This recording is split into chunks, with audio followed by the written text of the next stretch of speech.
사울은 정통 유대교의 변절자요 이단자라고 할 수 있는 초대교회 성도들을 잡아오게 가둡니다. 예수님을 믿는 많은 사람들 중에 심지어 예수님을 박해하던 제사장들마저 예수님의 제자가 된다고 하는 소문을 듣습니다. 사도행전 6장에 보면 허다한 제사장의 무리도 이 도에 복종하니라 라고 하지 않습니까? 그러니까 점점점 많은 사람들, 특히 유대교회에 속했던 사람들이 이 예수 믿는 사람들로 그 수가 늘어나자 율법 중심의 유일하신 하나님을 믿는 유대교, 그들은 하나님을 온전히 믿고 따르는데 예수님이 메시아라고 이야기하면서 그를 따르는 겁니다. 물론 유대교도 메시아를 믿어요. 그런데 그들이 생각하는 메시아는 예수님이 아니었습니다. 왜 예수님이 메시아가 될 수 없냐면 나무에 달린 자마다 저주를 받은 자다라고 하는 신명기의 말씀을 따라 나사렛 시골 동네에서 태어난 그 청년은 나무에 달려 죽은 신성모독한 자로 죽었기 때문에 절대 유대교에서는 메시아로 인정을 할 수 없었던 거죠. 그래서 사울은 유일하신 하나님만 섬기고 하나님을 위한 열심을 내면서 그 마음에 살기가 가득하여 스데반 죽이는 것에도 앞장서지 않습니까? 사람이 단순히 칼에 찔려 죽으면 그 고통이 길지 않을 텐데 돌에 맞아 죽습니다. 그 고통이 얼마나 길었을까를 생각해 봅니다. 또한 그의 시체, 그의 몸의 형체를 알아볼 수 없을 정도로 아마 온몸이 지느겨지고 주변에는 돌무더기 주변에는 피가 흥건하지 않았겠나 생각합니다. 그만큼 사람을 죽이는 데서도 아무런 죄책을 느끼지 못하는 사도 바울, 그 모든 것이 다 하나님을 위한 것이었습니다. 사도 바울은 지금 하는 모든 일들이 다 누구를 위해서라고요? 하나님을 위한 일이었어요. 그런데 바울은 하나님에 관하여는 잘 알았습니다. 율법을 통해, 책을 통해 지식으로 하나님을 알았습니다. 그런데 인격적으로 하나님의 마음이 어떠한지, 율법의 정신이 어디인지는 잊어버린 채 율법주의에 빠져서 지식으로 아는 하나님, 책으로만 아는 하나님을 알았습니다. 하나님을 위해 일한다고 하지만 하나님의 마음과 정신은 잃어버린 채 열심을 냈던 것이죠. 그래서 바울은 자신이 세상의 중심이었습니다. 세상은 다 나 중심으로 돌아가는 거예요. 내가 옳고 너는 그르다라고 하는, 나는 선하고 너는 악하다라고 하는 그 생각으로 오직 유일하신 하나님을 믿는 우리 이 유대교의 다른 모든 종교는 이단하여 변절자라 생각하기 때문에 그렇게 한 거예요. 그렇게 한 중요한 근거는 뭘까요? 바울이 그렇게 열심을 냈던 중요한 근거는 빌립보서 3장에 보면 그가 후일 그런 고백을 하거든요. 나는 할례를 받고 이스라엘 족속이요 베냐민 지파요 히브리인 중에 히브리인이요 율법으로는 바리새인이요 열심으로는 교회를 박해하고 율법으로는 흠이 없는 자다. 바울은요 스스로 나는 흠이 없는, 율법으로는 완벽하게 지키는 사람이다 스스로 생각했던 거예요. 여러분, 내가 율법으로 완벽하다, 흠이 없다 하는 순간 예수님의 마음을 아프게 하기 시작합니다. 왜냐하면 내가 율법으로 흠이 없고 나는 의인이다 생각하는 순간 더 이상 예수님을 필요 없는 존재로 만드는 거예요. 그러니까 지금 사도 바울이 이렇게 열심을 내는 그 근거에는 뭐가 있죠? 나는 율법으로는 의로워서 흠이 없는 자다. 나는 율법의 완전한 자고 율법을 지키지 못하는 저들을 죽이는 게 하나님을 위한 거다라고 생각했던 것이죠. 여러분, 우리가 예배드리고 봉사하고 예물을 드리고 열심을 내고 계십니까? 우리가 열심히 하나님을 위해 섬기십니까? 그렇다면 그것은 오직 다 주의 은혜로 섬긴 줄로 믿습니다. 내가 의로워서, 내가 능력이 있어서 나는 다른 사람보다 더 열심을 낼 수 있었던 것은 나에게는 특별히 율법에 흠이 없는, 그만큼 나는 완전한 사람이다 생각하는 순간 주님의 마음을 아프게 하는 거예요. 바울이 예수님을 만나기 전에는요, 늘 자신은 의롭다라고 생각했거든요. 그런데 예수님을 만난 이후에 그의 고백을 디모데전서 1장 15절에는 그렇게 말해요. 그리스도 예수께서 죄인을 구원하시려고 세상에 임하셨다 하였도다. 죄인 중에 내가 괴수로다. 사도 바울이 은혜를 받고 보니 내가 죄인 중에 으두머리였다는 것을 깨닫게 되는 것입니다. 그러니까 이전에는 내가 율법에 완전하고 흠이 없는 자였는데 예수님 만나고 보니 내가 죄인 중에는 아주 괴수였고 예수님의 말씀을 비방자요 박해자고 폭행자로 살았던 것을 알게 되어요. 여러분, 예수님을 인격적으로 만난 사람은 언제나 나의 흠이 보이는 거예요. 예수님을 인격적으로 만나고 주님과 동행하는 사람은 나의 허물, 나의 부족함을 보게 되는 겁니다. 예수님을 만났던 모든 사람들이 다 그런 고백했잖아요. 베드로가요, 예수님을 만나고 빈 그 물에서 이후에 배에서 그 고기를 많이 잡고 돌아온 후에 베드로가 예수님께 그런 고백해요. 주님, 나를 떠나서서 나는 죄인이로 소이다. 예수님을 인격적으로 만나면요, 내가 죄인임을 알게 됩니다. 이사야도 우시아 왕이 죽던 해에 보좌에 들린 하나님을 배웠고 우시아는 그런 말을 하죠. 화로다, 나는 망하게 되었도다. 나는 입술이 부정한 사람이요 입술이 부정한 백성 중에 거주하면서 만군의 왕이신 여호와를 배웠음이로다. 예수님을 만난 사람은 다 나를 보게 됩니다. 나는 죄인이고 나는 허물이 많고 나는 연약함이 많은 것을 알게 되어요. 물이 높은 곳에서 낮은 곳으로 흐르듯이 내 연약함을 보는 자가 은혜 받는 자입니다. 그런 사람이 주님 앞에 은혜를 듬뿍 받는 거예요. 내가 봉사하면 그 봉사로 감사하게 됩니다. 그런데 그 봉사는 나의 능력, 나의 환경, 나의 믿음이 있어서 하는 게 아니라 전적인 예수님의 은혜로 하게 되는 줄로 믿습니다. 그래서 예수님께 나오는 자, 예수님 앞에 예배드리는 자, 예수님께 기도하는 자는요, 기도하면서 누굴 보나요? 나를 보는 거예요. 예수님께 깊이 기도하면 나를 보게 되어요. 내가 얼마나 연약한 자인지. 그래서 예수님 필요한 자, 예수님 없이 저는 안 돼요 라고 고백하게 되죠. 그리고 감사하게 되죠. 그리고 찬양하게 되는 것입니다. 우리의 삶 가운데 여러분, 나의 허물, 나의 부족함을 늘 발견하시고 주님 앞에 감사와 기쁨, 은혜를 구하는 저와 여러분 되기를 주의 이름으로 축원합니다. 그래서 사도 바울이요, 주님을 만난 후에 그는 늘 그런 고백을 해요. 내가 내 몸을 쳐 복종하게 함은 내가 남에게 전파한 후에 자신이 도리어 버림을 당할까 두려워하노라. 사도 바울은요, 늘 내가 열심히 예수님 전하면서 내 자신을 쳐 복종케 한대요. 왜냐하면 남에게는 예수 믿어 구원 얻게 하고 내가 버림받을까 두렵다라고 하는 고백을 해요. 그만큼 교만해질까 두려웠다는 거예요. 그도 그럴 것이 사도 바울은요, 사울의 몸에서 손수건이나 앞치마를 가져다가 병든 사람에게 놓으면 그 병이나 악귀가 떠나갔습니다. 죽은 요두고를 살렸습니다. 그는요, 셋째 하늘에 끌려가서 말로 표현할 수 없는 가히 이르지 못할 놀라운 신비한 능력을 경험했거든요. 어쩌면 신약 성경에서 사도 바울처럼 이런 능력이 있는 사람이 또 있겠습니까? 그런데 그는 그런 고백합니다. 내 자신을 쳐 복종케 한다는 거예요. 내가 이만큼 능력이 있음을 알기 때문에 오히려 스스로도 조심하고 오히려 더 주님 앞에 겸손하여 낮아진다는 겁니다. 사랑하는 성도님, 지금 여기까지 지내온 것 전적으로 예수님의 은혜인 줄로 믿습니다. 예수님의 은혜로 여기까지 온 거예요. 내가 율법으로 흠이 없다, 나는 부족함이 없다, 나는 다른 사람보다 더 많이 봉사하고 더 열심을 내어 섬겼다라고 하면 거기에는 전적인 하나님의 은혜가 있는 줄로 믿습니다. 그래서 우리의 삶 가운데 늘 주님께서는요,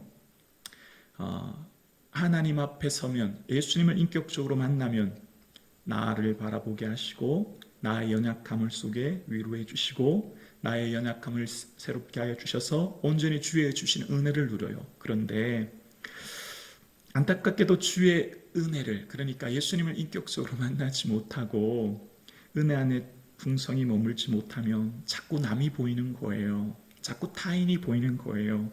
자꾸 다른 사람의 허물이 보이는 거예요. 사랑하는 성도님, 온전히 예수 그리스도 앞에 주의 은혜 가운데, 충만한 은혜 가운데 머물 수 있기를 주의 이름으로 축원합니다. 그래서 이 사도 바울이 오늘 본문 제가 1절부터 다시 한번 읽어볼게요. 1절부터 4절까지 제가 읽어볼게요. 사울이 주의 제자들에 대하여 여전히 위협과 살기가 등등하여 대제사장에게 가서 다메섹 여러 회당에 가져갈 공문을 청하니, 이는 만일 그 도를 따르는 사람을 만나면 남녀를 막론하고 결박하여 예루살렘으로 잡아오려 함이라. 사울이 길을 가다가 다메섹에 가까이 이르더니 호련히 하늘로부터 빛이 그를 둘러 비추는지라. 땅에 엎드려 들음에 소리 있어 이르시되 사울아 사울아 내가 어찌하여 나를 박해하느냐 하시거늘. 지금 사도 바울이 다메섹까지 막 갑니다. 그러니까 예루살렘에서 한 240km, 한 일주일 이상 거리를 그가 열심히 다메섹으로 갑니다. 열심히 특심해요. 열심히 다른 사람보다 남다릅니다. 그런데 그곳에서 가던 중에 이제 드디어 다메섹으로 거의 다 도달할 때쯤 예수님의 빛을 보고 예수님의 음성을 듣게 되어집니다. 내가 어찌하여 나를 박해하느냐라고 하는 음성이에요. 자, 예수님은 곧 하나님이시죠. 그는 근본 하나님과 본체시기 때문에 예수님은 곧 하나님이에요. 그러니까 사도 바울은 지금까지 다 누구를 위한 열심이었습니까? 하나님을 위해 열심을 냈습니다.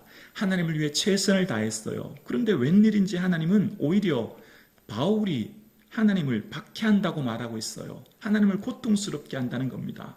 정말 도저히 사도 바울로서는 이해되지 않은 생각입니다. 내가 언제 예수님을 박해하고 내가 언제 하나님을 박해했습니까? 나는 하나님을 위해 일했을 뿐이에요. 하나님을 위해 이단이요 변절자인 이 유대교에서 떠난 저들을 잡아 옥에 가두는 것이었는데, 오히려 그것이 하나님을 박해하고 예수님을 박해하는 일이 되었다라고 이야기하고 있습니다. 여러분, 바울은 너무 괴로웠어요. 왜 괴로웠냐면 하나님을 열심히, 율법을 중심으로 하는 하나님을 열심히 섬겨야 될 많은 유대인들이 하나님을 믿는 그 자리에서 떠나서 메시아라고 하는 예수를 따르고 있는 것에 분노를 느꼈어요. 그 분노를 느꼈다고 하는 것을 어떻게 알 수 있냐면, 사도 바울이 이 다메섹 도상에서 환상을 이후에 아그리빠 왕 앞에서 다시 한번 고백하거든요. 그때 자신의 고백을 사도행전 26장에 보면 그 마음 상태를 이렇게 고백해요. 또 모든 회당에서 여러 번 형벌하여 강제로 모독하는 말을 하게 하고 그들에 대하여 심히 격분하여 외국 성까지 가서 박해하였고 그 일로 대제사장들의 고난과 위임을 받고 다메섹으로 갔나이다. 그러니까 오늘 본문을 아그리빠 왕 앞에서 사도행전 26장에는 다시 한번 자신의 마음을 고백하는데요. 그 마음이 어땠냐면 심히 격분해서 외국성까지 갔다는 거예요. 이 다메섹까지 갔다는 거예요. 그 마음의 격분이라는 단어는 헬라어는 분노하다라는 의미입니다. 분노하다. 사도 바울의 분노가 가득했어요. 왜 분노가 가득했죠? 저 사람들 때문에, 저 예수 믿는 사람들 때문에 마음에 분노가 가득했어요. 살기가 가득했어요. 그러니까 사도 바울을 괴롭히는 사람들은 누구예요?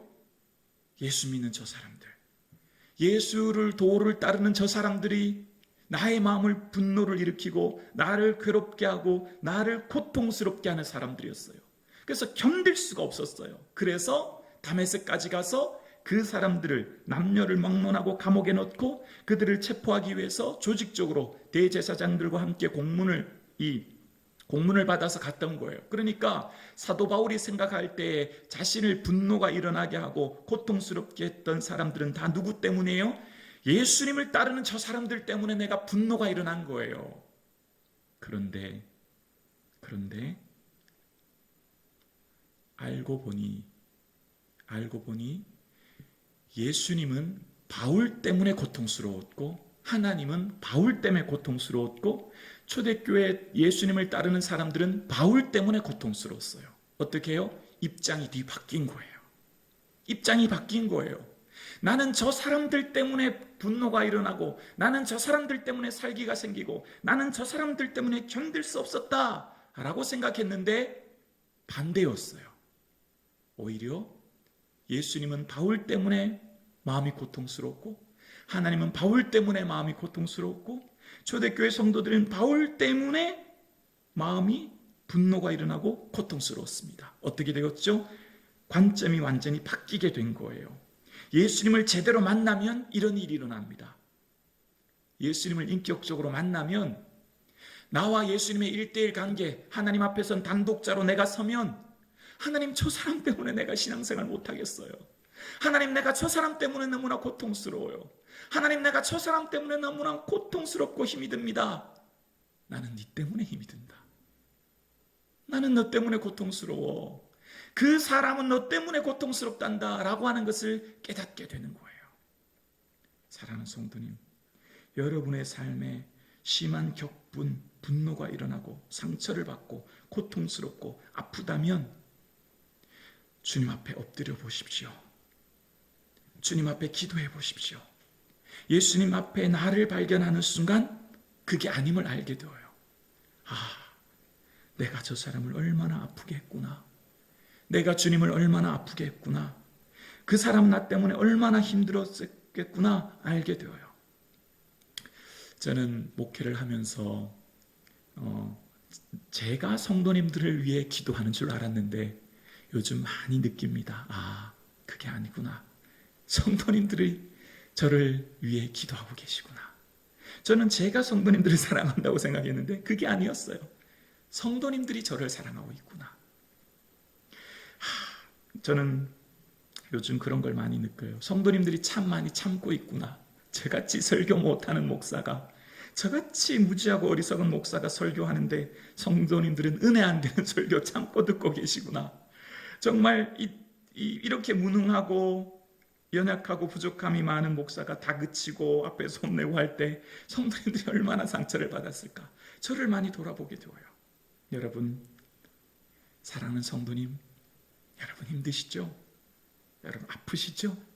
그런데 예수님은 그 사람이 변하지 않아서 고통스럽니? 아니야. 네가 변하면 돼. 그 사람 변화되기를 기다리니 네가 먼저 변화되면 어떻겠니? 라고 주님이 물으세요. 내가 품으라고 말씀하십니다. 내가 더 넓은 그릇이 되라고 말씀하십니다. 내가 그 사람 잘못이 보이고 그 사람 탓하고 그 사람 때문에 힘들다고 생각이 들 때 예수님은 나를 변화시키시고 내 탓으로 보게 하시고 내게 더 큰 그릇이 되어 내가 그 공동체, 내가 그 사람을 다 품는 사람이 되기를 예수님은 원하고 계세요.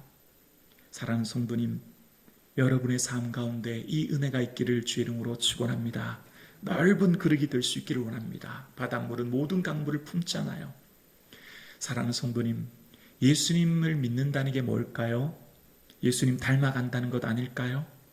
예수님 닮아가는 게 뭘까요? 예수님처럼 사는 거 아닐까요? 예수님처럼 사는 게 뭘까요? 오해받고 박해받고 상처받고. 예수님, 제가 복음서를 읽다가 사람들이 예수님 얼굴에 침을 뱉고 뺨을 막 때리는 거 보면서 마음이 너무너무 힘들었어요. 여러분, 만약 여러분에게 누가 침 뱉고 얼굴을 뺨을 때린다면 여러분 어떠시겠어요? 가만히 있지 못하시지 않을걸요? 저 같으면 못 참을 거예요. 그것까지도 참으라는 거죠. 여러분, 예수님 바라보고 예수님 의지하고 예수님 생각하고 인내하고 견디고 품고 기도하는 저와 여러분 되기를 주의 이름으로 축원합니다. 예수님 사랑한다면 예수님 마음 헤아리시고 예수님 닮는 그런 삶이 저와 여러분의 삶 가운데 있기를 주의 이름으로 축원합니다. 교회는 어떤 곳입니까? 예수님 만나러 온 곳이지 않습니까? 교회에 오면 다 누구든지 예수님 만나게 되어 있어요. 사울아 사울아 내가 어찌하여 나를 박해하느냐. 예수님 음성 듣게 되어 있어요. 예수님께서는 모든 사람들이, 모든 성도님들이 예수님 음성 듣기를 원하세요. 지금도 그것을 바라고 원하시죠. 예수님께서는 예수님의 그 마음과 뜻을 알기를 원하십니다. 교회는 예수님 만나는 곳인 줄로 믿습니다. 설교는 목사를 보는 게 아니라 목사의 설교를 통해 말씀하시는 예수님을 만나는 것이고, 또 이 교회를 통해서 일하시는 주님을 만나는 곳이죠. 여러분, 교회가 어떤 곳이 되어야 할까요? 얼마나 많이 모이느냐가 우리의 관심인데 예수님은 그렇지 않다고 생각해요. 어떤 사람이 모이느냐, 그게 예수님 관심 아닐까요? 얼마나 예수님 닮기 원하고 얼마나 예수님처럼 살기 원하는지 그런 사람 모이는 곳을 주님 관심 기울인 것 아닐까요? 그러니까 막 부흥하려고 애쓰는 교회가 된 것보다 건강하려고 애쓰는 교회 되어야 되지 않을까요? 건강이 뭘까요, 여러분? 여러분 생각하기에 건강이 뭐예요? 여러분 육신의 건강한 것처럼 우리 교회가 건강해야 되잖아요. 건강은 뭘까요? 건강은요, 하나님과 나와의 관계가 바르게 되어지고 나와 이웃과의 관계가 바르게 되어진 것 아닐까요? 나와 하나님과의 관계, 은혜와 예배 속에 거하게 되어지고 또 나와 이웃과의 관계가 친밀한 사랑의 관계로 나눠지는 교회가 건강한 교회 아닐까요? 예수님께서는 오늘도 이런 건강한 교회를 찾고 계신 줄로 믿습니다. 아멘이시죠? 우리 교회가 그런 교회 되어지기를 원합니다. 예수님께서 주목하시는 교회, 예수님 닮고자 애쓰는 교회, 그런 교회가 우리 교회가 되어질 수 있기를 주의 이름으로 축원합니다. 그러니까 오늘 바울이 다메섹 도상에서 놀라운 진실을 깨달았어요. 왜 네가 나를 박해하느냐? 사도 바울은 한 번도 예수님 박해한 적 없거든요. 그런데 그 박해, 초대교회 성도들을 감옥에 가두고 고통스럽게 하는 것, 예수님을 박해하는 것이라는 걸 알게 되었습니다. 사울은 단 한 번도 예수님을 또 단 한 번도 하나님을 고통스럽게 한 적이 없다 생각했는데 오히려 그것이 하나님의 마음을 아프게 한다는 것을 알게 되었습니다. 사도 바울은 자신이 하나님의 일을 한다고 하면서 하나님의 음성을 단 한 번도 듣지 못하고 살았던 겁니다. 하나님의 일을 한다고 했지만 그는 단 한 번도 하나님 내게 뭘 원하시는지 그 음성을 듣지 못하고 살았던 거예요. 이 사도행전에 보면 참 놀랍고 신기한 말씀들이 나오는데 하나님과 늘 교제했던 사람들, 그러니까 이 8장에 보면 빌립이 광야로 가잖아요. 그때 사도행전 8장 29절에 보면 성령이 빌립대로 이르시되 이 수레로 가까이 나아가라 하시거늘 이라고 얘기해요. 성령이 빌립에게 말씀하세요. 그랬더니 빌립이 달려가서 그 다음 절에 그렇게 얘기합니다. 그러니까 빌립은 늘 어떻게 해요? 성령의 음성에 민감하게 반응했다는 거예요. 여러분, 이 성령은 영이시라 눈에 보이지 않아요? 육신의 귀로 들리지 않아요? 그런데 이 빌립은 성령께서 내게 뭘 원하시는지 말씀하시는지 아주 민감하게 반응했고 삶 속에 이 빌립의 삶을 묵상하면서 성령님이 마치 친구구나 그런 생각이 들어요. 내 옆에 있는 친구요. 늘 만나고 이야기하는 친구요. 그래서 빌립은 성령님이 말씀하시는 것을 늘 듣고 바로바로 순종했어요. 근데 바울은요, 단 한 번도 하나님 음성 들은 적 없어요. 예수님 음성 들은 적 없어요. 그러니까 바울은 하나님에 관해서는 알았죠. 율법을 통해서 책에 기록된 지식으로 하나님만 알았던 거예요. 그래서 하나님은 빛 가운데에서 정오의 빛으로 큰 음성으로 말씀하시고 깨닫게 하셨던 거죠. 사도 바울의 이 순간은 매우 충격적이고 특별한 순간이었어요. 보세요. 사도 바울은 예수님 음성 한번 듣는 게 매우 이례적이고 특별한 사건이었지만 빌립은 일상이었어요. 빌립은 삶 속에서 늘 성령의 음성을 듣고 살았어요. 여러분은 어떠세요? 여러분 늘 성령님의 음성을, 주님이 내게 말씀하시는 음성을 듣고 순종하기 위해 애쓰고 날마다 살아가고 계시나요? 아니면 나는 단 한 번도 하나님의 음성을 듣지 못해서 그냥 내 생각대로 내 방식대로 살고 있진 않아요? 예수님에 관해서, 하나님에 관해서 책으로 또 누구의 이야기를 통해서는 알고 있지만 내 삶 가운데 인격적으로 만난 주님과의 친밀한 교제 없이 지내고 있지는 않으신가요? 사랑하는 성도님, 주님의 음성을 듣기 위해 애쓰고 노력하면 주님은 말씀해 주세요. 주님은 반드시 우리에게 보여주시고 들려주시길 원하시거든요. 사랑하는 성도님, 우리의 삶 가운데 주님이 내 마음에 감동 주실 때, 한 번이 아니라 파도처럼 끊임없이 주시는 감동을 주실 때 내가 취사 선택해서 순종하는 것이 아니라 말씀의 감동을 주실 때 순종하여 주의 뜻 이루어드리는 저와 여러분 되기를 주의 이름으로 축원합니다.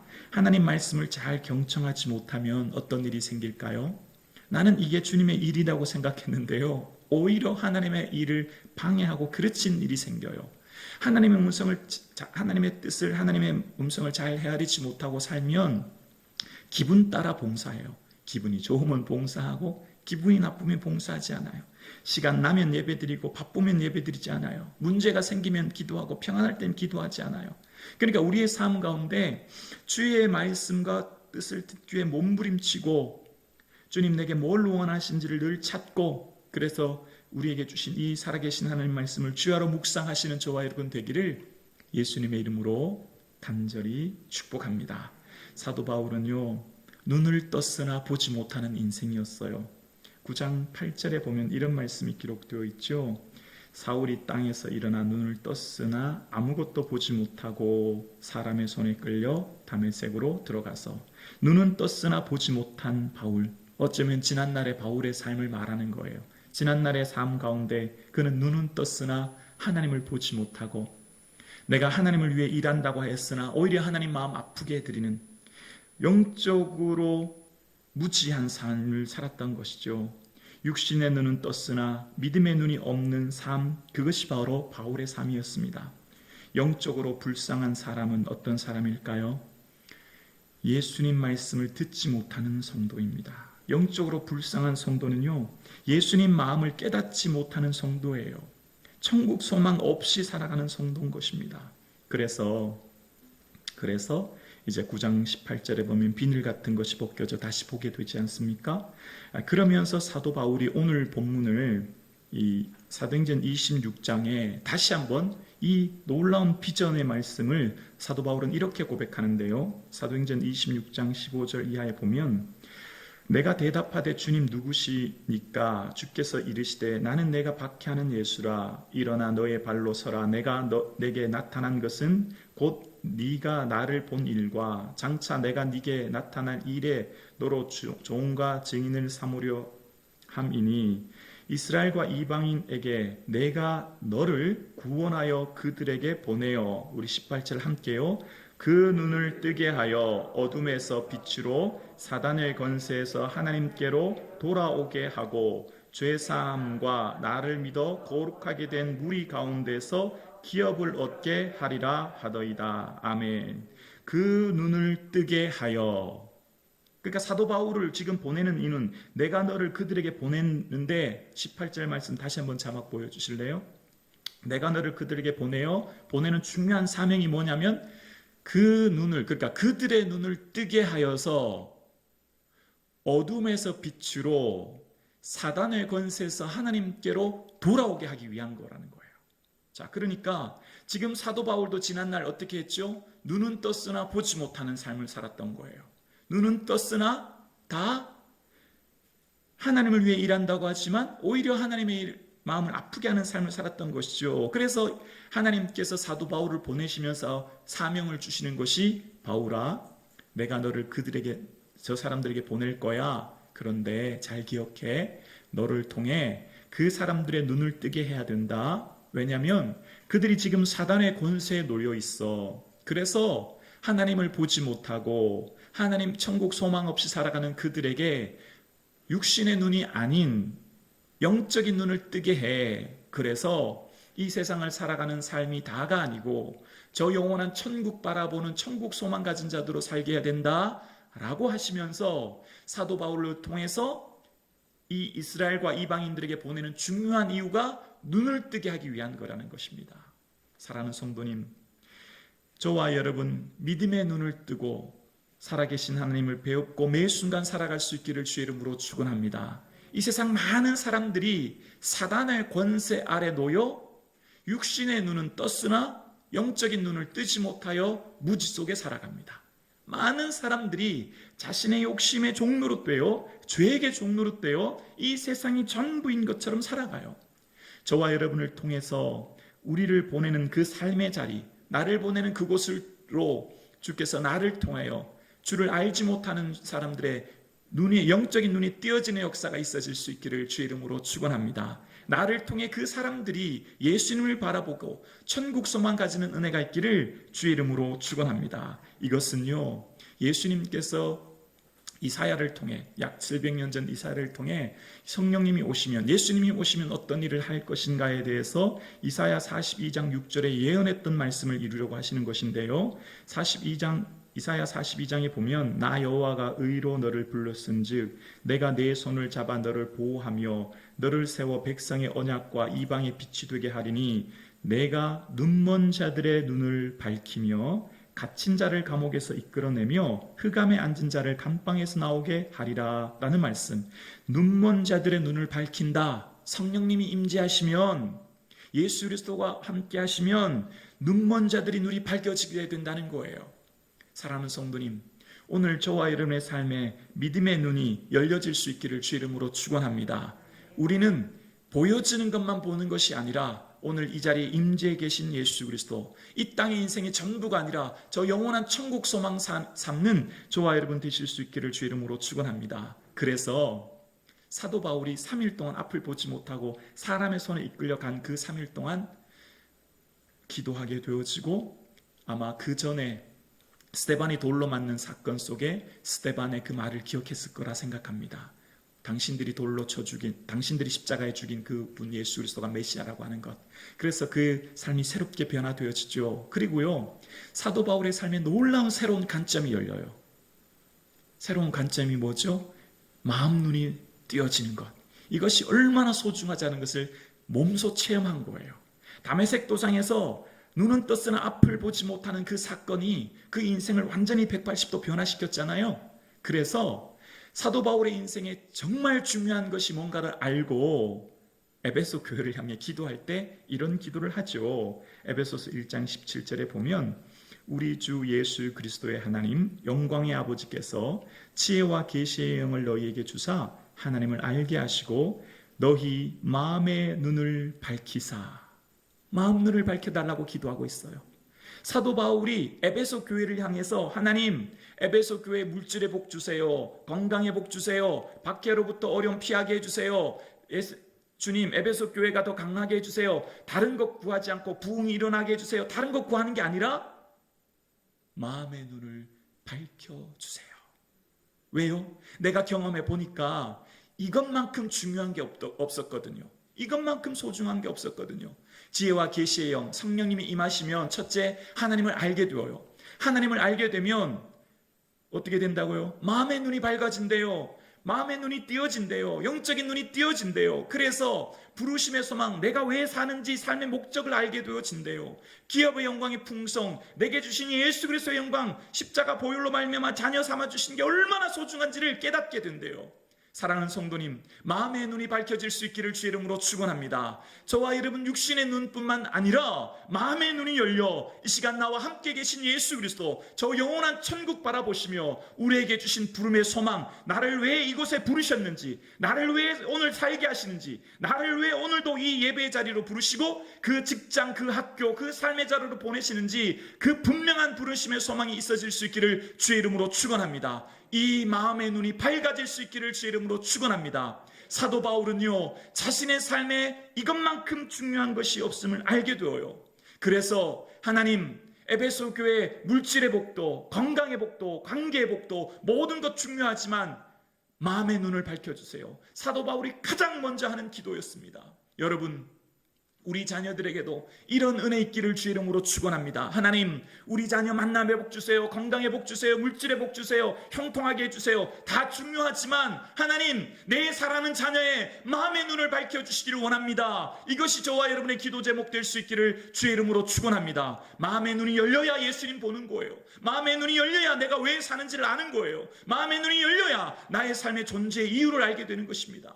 사랑하는 성도님, 오늘 저와 여러분 이 마음의 눈이 열려질 수 있기를 예수 그리스도의 이름으로 간절히 축원합니다. 그래서 사도 바울의 인생의 삶 가운데 마음이 허망하여으로 행하며 마음이 굳어짐으로 살아가는 이 땅의 많은 사람들에게 그 마음이 열려질 수 있기를 기도하는 사도 바울의 모습처럼 사랑하는 성도님, 저와 여러분의 삶 가운데도 오늘 이 자리에 예배드리신 여러분, 사람 보지 마시고 예수님 바라보고 신앙생활 할 수 있기를 주 이름으로 축원합니다. 방백들을 의지하지 말고 도울림이 없는 인생을 의지하지 말며 야곱의 하나님을 나의 도움으로 삼고 오직 예수님 바라보고 예수님 의지하고 예수님 생각하시는 신앙생활 될 수 있기를 주 이름으로 축원합니다. 그렇습니다. 그 3일 동안 한 치 앞도 볼 수 없고 다른 사람의 손을 의지하여 갈 수밖에 없는 바울의 그 시간은 바울의 의를 깨트리는 시간이었어요.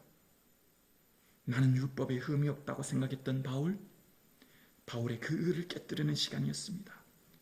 내가 가진 의는 율법에서 난 것이 아니라고 이후 사도 빌립보서 말하는 것처럼 바울은 이제 나는 죽고 내 안에 예수님 사는 시간이 바로 그 3일이었습니다. 내가 죽어야 내 안에 예수님 삽니다. 내가 죽어야 공동체가 사는 거예요. 내가 죽어야 가정이 사는 것입니다. 내가 죽어야 내가 있는 그 많은 사람들이 살아나는 거예요. 이 시간은 바울이 죽는 시간이었습니다. 바울이 내 자신을 온전히 십자가에 못 박히는 시간이었어요. 사랑하는 성도님, 내가 그리스도와 함께 십자가에 못 박히고 내 안에 예수님 살아가는 저와 여러분 되실 수 있기를 주 이름으로 축원합니다.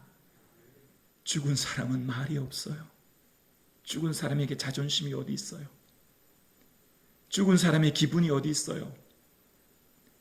죽은 사람엔 아무것도 없는 거예요. 내가 죽고 내 안에 예수님 살아날 수 있기를 주 이름으로 축원합니다. 그럴 때 예수님 기뻐하는 거예요.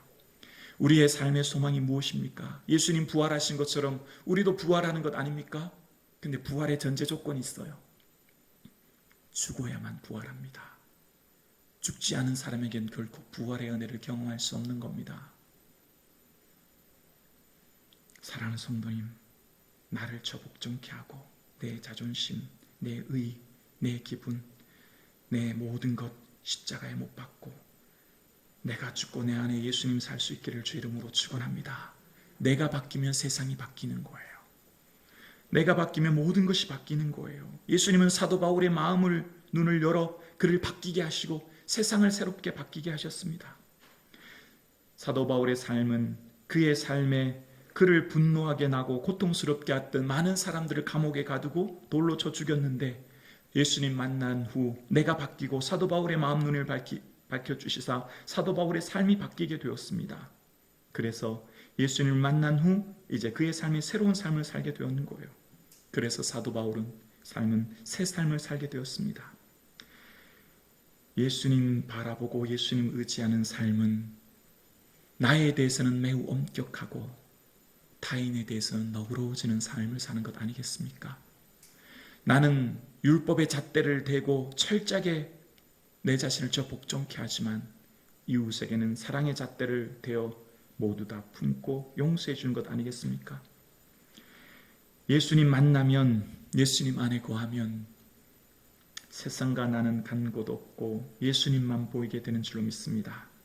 예수 그리스도를 아는 지식이 가장 고상한 것이 되어 이 땅의 모든 것들 배설물처럼 버리며 내 삶의 이유가 예수 그리스도이며 내 삶의 소망이 예수 그리스도이며 내 삶의 기쁨이 예수 그리스도이며 내 삶의 자랑이 예수 그리스도가 되어지게 될 줄로 믿습니다. 이러한 삶이 저와 여러분의 삶 되기를 주의 이름으로 축원합니다. 지금까지 지내온 것 예수님의 크신 은혜인 줄로 믿습니다. 기도드리겠습니다.